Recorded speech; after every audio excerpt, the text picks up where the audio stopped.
यहूदी और बनी इसराइल एक ही मतलब है इन दोनों वर्ड्स का, राइट?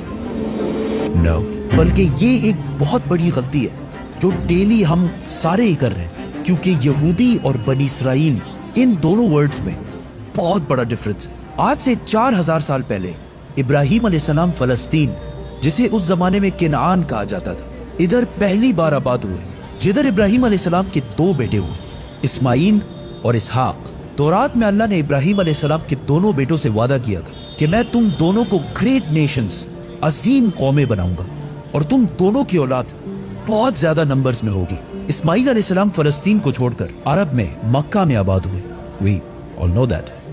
लेकिन इसहाक अलैहिस्सलाम अपने वालिद के साथ फलस्तीन में ही रहे। फिर इसहाक अलैहिस्सलाम के एक बेटे का नाम याकूब था, जिसे इसराइल के नाम से भी जाना जाता था। याकूब अलैहिस्सलाम के 12 बेटे थे और उन सारों के नाम ये थे। लेकिन याकूब अलैहिस्सलाम इन 12 बेटों में से सबसे ज्यादा मोहब्बत अपने बेटे यूसुफ अलैहिस्सलाम से करते थे, जिसकी वजह से बाकी भाई यूसुफ अलैहिस्सलाम से बहुत जेलस होते थे। फिर आगे जो हुआ वी ऑल नो दैट, और यूसुफ अलैहिस्सलाम मिस्र, इजिप्ट के वजीर आजम बने।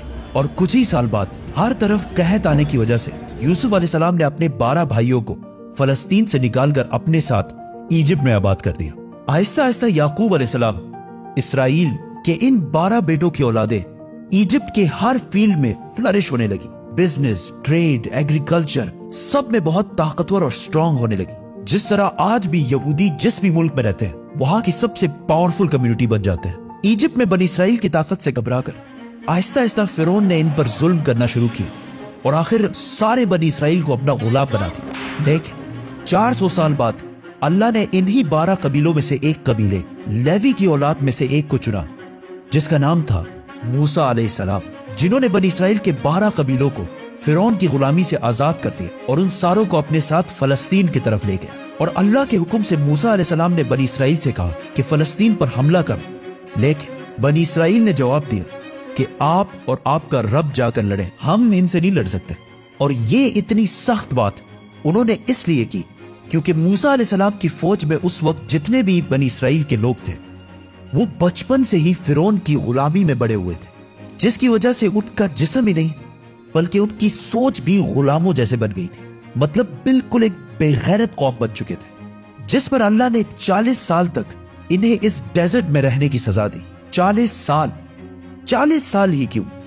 क्योंकि इन 40 सालों में बनी इसराइल की पुरानी जनरेशन जो फिरौन की गुलामी की सोच में बड़ी हुई थी वो बिल्कुल खत्म हो गई और एक नई जनरेशन मूसा अलैहिस्सलाम की लीडरशिप में बिल्कुल आजाद सोच के साथ बड़ी हुई। और आखिर बनी इसराइल के इसी नई जनरेशन ने फलस्तीन और जेरूसलम को फतह कर लिया। पैगंबरों की ये सारी स्टोरीज बड़े बड़े बुक्स में हजारों सालों से पड़ी हुई है, लेकिन अब कौन जाके ये सारे बुक्स पढ़े, और वो भी टिकटॉक के इस फास्ट जमाने में, और स्पेशली बच्चे। तो for that house of books has the best solution, profit series. इसमें कुरान से बिल्कुल ऑथेंटिक स्टोरीज और बहुत ही इंटरेस्टिंग तरीके से बिल्कुल आसान अल्फाज में बनाए गए। And to buy this amazing series, link is in the description. मूसा अलैहिस्सलाम के बाद बनी इसराइल फलस्तीन में बहुत साल तक रहे, लेकिन फिर इन्हें दोबारा वहां से निकाल दिया गया, जिसके बाद अल्लाह ने बनी इसराइल के 12 कबीलों में से एक कबीले यहूदा की औलाद में से एक पैगंबर चुना, दाऊद अलैहिस्सलाम, जिन्होंने जेरूसलम पर हमला करके इसे दोबारा फतह कर लिया। और उनके बेटे सुलेमान अलैहिस्सलाम ने यहाँ पहली मस्जिद, टेंपल बनाया। अब बनी इसराइल का सबसे ताकतवर कबीला यहूदा की औलाद बन चुकी थी, क्योंकि सुलेमान अलैहिस्सलाम दुनिया के सबसे ताकतवर बादशाह का ताल्लुक यहूदा के कबीले से था। लेकिन सुलेमान अलैहिस्सलाम का बेटा रहोबोम अपने वालिद की तरह जीनियस नहीं था, जिसकी वजह से यहूदियों के इन 12 कबीलों की आपस में बहुत सख्त लड़ाई शुरू हो गई और आखिर सुलेमान अलैहिस्सलाम की ये अजीम सल्तनत 2 टुकड़ों में बट गई। बनी इसराइल के 10 कबीलों ने अपने आप को यहूदा कबीले से आजाद कर दिया और एक नई एम्पायर बनाई, द किंगडम ऑफ इसराइल। और सिर्फ 2 कबीले यहूदा और बेन्यामीन अपनी जगह पर ही रहे।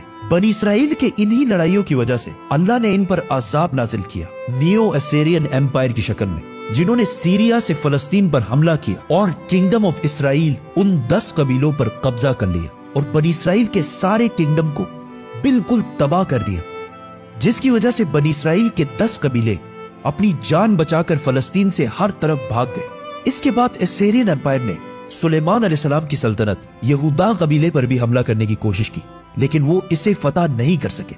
अब यहां मसला ये हुआ कि बनी इसराइल के 10 कबीले फलस्तीन छोड़कर भाग गए और उनमें से बहुत सारे यूफ्रेटिस दरियाए फुरात के ईस्ट में आबाद हुए और आहिस्ता आहिस्ता इनका रिलीजन और कल्चर बिल्कुल बदल गया और दुनिया में बनी इसराइल के पुराने रिलीजन पर सिर्फ 2 ही कबीले बाकी रहे, यहूदा और बिन्यामीन का कबीला। लेकिन इन पर हुकूमत यहूदा कबीले की थी, जिससे इन दोनों कबीलों का नाम यहूदा पड़ा और आज तक इसी यहूदा कबीले की वजह से हम इन सारों को यहूदी कहकर बुलाते हैं और इन्हें यहूदी ही बुलाना चाहिए, क्योंकि आज दुनिया में जितने भी यहूदी हैं, ये बनी इसराइल का सिर्फ एक छोटा सा हिस्सा है। सिर्फ 2 कबीलों की औलाद है, बाकी सारे 10 कबीले ये इलाका छोड़कर जा चुके हैं।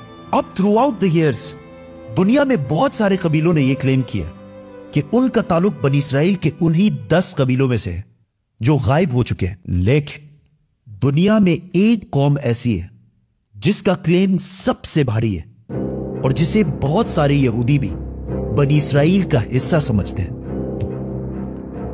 पठान। आज से 400 साल पहले पहली बार मुगल सल्तनत के बादशाह जहांगीर के दौर में पहली दफा इस बात का जिक्र हुआ कि पश्तून कबीला असल में बनी इसराइल का हिस्सा है और यहूदियों के किताबों में भी लिखा है कि बनी इसराइल के 10 कबीलों में से बहुत सारे लोग दरियाए फुरात यूफ्रेटिस के ईस्ट में आबाद हुए और बहुत सारे यहूदी स्कॉलर्स ये भी मानते हैं कि पख्तून कबीलों का वे ऑफ लाइफ पुख्तूनवली बिल्कुल यहूदियों से मिलता जुलता है। लेकिन ये बात साइंटिफिकली प्रूवन नहीं है। इस पर एक पूरी वीडियो बनाएंगे, तो सब्सक्राइब। बनी इसराइल के 10 कबीले गायब होने के बाद सिर्फ 2 कबीले बाकी रहे और उनकी हुकूमत भी ज्यादा देर नहीं चली, क्योंकि फलस्तीन के पास इराक में एक बहुत बड़ी सल्तनत बन चुकी थी, जिसके बादशाह बख्त नसर ने फलस्तीन पर हमला करके यहूदियों को भी खत्म कर दिया और इन सारे इलाकों को भी तबाह कर दिया और यहाँ से सारे यहूदियों को गुलाम बनाकर अपने कैपिटल ले गया।